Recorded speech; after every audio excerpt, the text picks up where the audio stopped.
అనగనగా నందిమంగళం అనే ఊళ్ళో శ్రీను అనే ఒక అతను ఉండేవాడు. అతనికి 2 భార్యలు ఉన్నారు. పెద్ద భార్య తల మీద ఒక్క వెంట్రుక మాత్రమే ఉండేది. రెండో భార్యకేమో తల మీద 2 వెంట్రుకలు ఉన్నాయి. చిన్న భార్యకు చాలా పొగరు. ఎప్పుడూ పెద్ద భార్యను తిడుతూ ఆమెపై మొగుడికి చాడీలు చెబుతూ ఉండేది. పెద్ద భార్య మాత్రం చాలా మంచిది.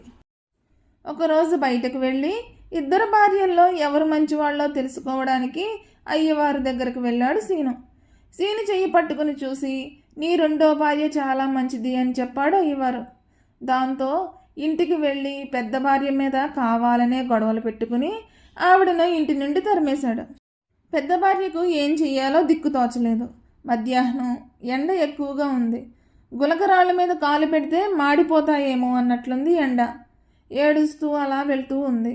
ఎక్కడికి వెళ్తుందో ఆమెకే తెలీదు. అలా అడవి దారి గుండా నడుచుకుంటూ వెళ్తోంది. పెద్ద ఏనుగు ఒకటి మొరపెడుతూ అరుస్తూ ఉంది అడవిలో. ఆ అరుపు విని ఏనుగు దగ్గరికి వెళ్ళింది పెద్ద భార్య. ఏనుగు కాలికి పల్లేరు ముళ్ళు గుచ్చుకుంది. కాలును నేల మీద పెట్టలేకపోతుంది. ఆ నొప్పికి తట్టుకోలేక, నా కాలికి ముళ్ళు గుచ్చుకుంది, ఈ ముళ్ళును తీసేయమ్మా, నీకు పుణ్యం వస్తుంది అని వేడుకుంది ఏనుగు. ఆమె ఏనుగు కాలుకు గుచ్చుకున్న ముళ్ళును తీసేసింది. ఏనుగు ఆవిడ తల మీద తొండం పెట్టి ఆశీర్వదించింది. తర్వాత పెద్ద భార్య అక్కడి నుండి ఏదో దారి గుండా వెళ్తుంది. ఆవిడ మొగుడు మీద ఇష్టంతో తలుచుకుంటూ, నా గ్రహచారం బాగా లేదేమో, అందుకే ఇలా జరుగుతుంది అనుకుంటూ వెళ్తుంది. మధ్యలో ఎర్ర చీమలు దారికి అడ్డంగా వరుసలో వెళ్తున్నాయి. ఆమెను చూసి ఎర్ర చీమలు, మమ్మల్ని తొక్కకుండా వెళ్ళు అన్నాయి. ఆమె చీమల్ని దాటుకుని తొక్కకుండా వెళ్ళింది. అదే దారిలో ఒక దూడ అరుస్తూ ఉంది. ఆమె ఆ దూడ దగ్గరకు వెళ్ళింది. దూడను విప్పి ఆవు దగ్గరకు తోలుకుని పోయి ఆవు దగ్గర పాలు తాగించింది. అలాగే దగ్గరలో ఉన్న కుంటలో నీళ్లు తాగించింది. దూడని మళ్ళీ ఎక్కడ ఉందో అక్కడే కట్టేసి దారి పట్టుకుని వెళ్ళింది. అలా వెళ్తూ ఉంటే ఒక రోజా మొక్క నీళ్లు లేకుండా ఎండిపోతూ కనిపించింది. ఈమెను చూసి రోజా మొక్క ఇలా అంది, కొంచెం నీళ్లు పోసేసి పోమ్మా, నీకు పుణ్యం వస్తుంది అని. ఎండకి ఎండుతూ ఉన్న రోజా మొక్కకు నీళ్లు పోసింది. నీళ్లు పోసిన తర్వాత అడవి దారి దాటుకుని వెళ్తూ ఉంది. అక్కడ ఒక చిన్న గుడిసె కనిపించింది. ఆ గుడిసెలో ఒక ముసలమ్మ ఉంది. సీను భార్యను చూసి, ఎవరమ్మా నువ్వు, ఏం కావాలి అని అడిగింది ముసలమ్మ. సీను భార్య జరిగిందంతా చెప్పింది. సరే, నా నుంచి నీకేం కావాలి అని తిరిగి అడిగింది ముసలమ్మ. నా తలపైన ఒకే ఒక్క వెంట్రుక ఉంది. ఎలాగైనా తల నిండుగా వెంట్రుకలు రావడానికి ఏం చెయ్యాలో చెప్పు అని ముసలమ్మను అడిగింది సీను భార్య. అప్పుడు ముసలమ్మ ఇలా చెప్పింది, ఎవరూ లేవకముందు ఒక నిమ్మపండు, వెలుగు వచ్చిన తర్వాత ఎవరికీ తెలియకుండా ఒక నిమ్మపండు, మిట్ట మధ్యాహ్నం ఒక నిమ్మపండు నీ తల మీద పిండుకుని తలంతా బాగా పూసుకో. ఆ తర్వాత నీళ్ళల్లో 3 సార్లు మునిగి పైకి లేస్తే నీకు తలంతా వెంట్రుకలుంటాయి అని చెప్పింది ముసలమ్మ. పెద్ద భార్య అవ్వ చెప్పినట్లు నిమ్మపళ్ళు తల మీద రుద్దుకుని నీళ్ళల్లో 3 సార్లు మునిగింది. ఆ తర్వాత తల పట్టుకుని చూస్తే తల నిండుగా వెంట్రుకలు నెగనగలాడుతూ ఉన్నాయి. చాలా సంతోషం కలిగింది ఆమెకు. ఆ సంతోషంలో అవ్వ దగ్గరకు వెళ్ళింది. సీను భార్యను చూసిన అవ్వ, నీ చీరంతా తడిసి ముద్దయిపోయింది, నేను వేరే చీర ఇస్తాను, పాత చీర కావాలా కొత్త చీర కావాలా అని అడిగింది. నాకు పాత చీరే చాలవ్వా అని అంది సీను భార్య. అవ్వేమో కొత్త చీర ఇచ్చింది. ఆమె చీర కట్టుకుని వచ్చిన దారిలోనే తిరిగి నడుచుకుంటూ వెళ్తుంది. ఆమెకు రోజా మొక్క కనిపించింది. ఆ చెట్టు నిండా పూలు పూసి ఉన్నాయి. ఆ మొక్క దగ్గరకు వెళ్ళి రోజా పువ్వు కోసుకుని తలలో పెట్టుకుంది.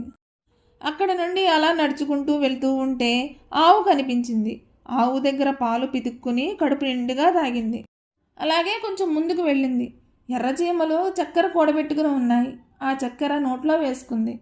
దారిలో నడుచుకుంటూ వస్తూ ఉంటే ఏనుగు ఆమె దగ్గరకు వచ్చి తన పైన కూర్చోబెట్టుకుని సీని ఇంటి ముందర దింపింది.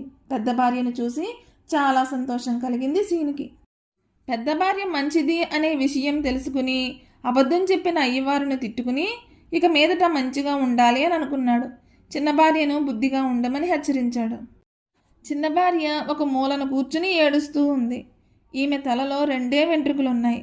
పెద్ద భార్యకు తల నిండుగా వెంట్రుకలున్నాయి. అసలకే కుళ్ళిపోతూ పైగా ఇప్పుడు మొగుడు కూడా పెద్ద భార్యనే బాగా చూసుకుంటున్నాడు. ఈ ఇంట్లో ఉండకూడదు, ఏమైనా చేసి నేను తల నిండుగా వెంట్రుకలు తెచ్చుకోవాలి అని అనుకుని ఇల్లు విడిచి వెళుతూ ఉంది. సీను చిన్న భార్య ఏడుస్తూ దారిలో పోతూ ఉంది. ఆ దారిలో ఏనుగు కాలికి ముళ్ళు గుచ్చుకుని అరుస్తూ ఉంది. ఈమెను చూసిన ఏనుగు, కాలికి ముళ్ళు గుచ్చుకుంది, తీసేయమ్మా, నీకు పుణ్యం ఉంటుంది అని అడిగింది.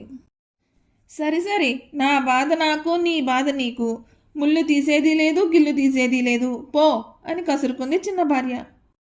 ఏనుగు నొప్పికి అరుస్తూనే ఉంది. ఈవిడ తిట్టుకుంటూ అక్కడి నుండి వెళ్ళిపోయింది. ఎర్రచీమలు మమ్మల్ని తక్కకుండా వెళ్ళు అని అన్నాయి. మొగుడు మీద కోపంతో ఈమె ఎర్రచీమల్ని కాలితో రాసేసి పోయింది. అలా వెళ్తూ ఆవు దగ్గరగా వెళ్ళింది.